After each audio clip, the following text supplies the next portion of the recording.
Di un cambio di paradigma. L'Africa deve fare previsioni anche a brevissimo termine. Diplomacy e il Master in Policy Making.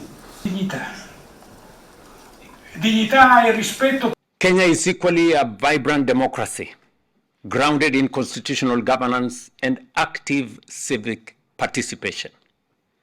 Our institutions continue to deepen accountability and to uphold the rule of law, something we are very, very proud of, and we share in common with Italy as you celebrate your 80th Independence Day.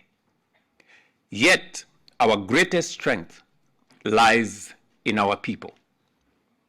Innately curious, deeply creative, and highly adaptable, and also consistently competitive on the global stage.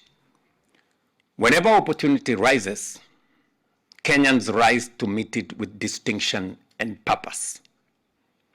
Kenya is also home to one of the most technologically advanced populations in our continent.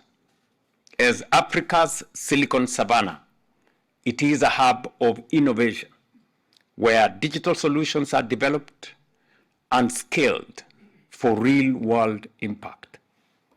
From a mobile finance platform such as M-Pesa to digital public services, innovation in Kenya is practical, inclusive, and transformative. We recognize that citizens experience the state through service delivery. We are therefore redesigning government systems to be more accessible, more transparent, and responsive through digital transformation.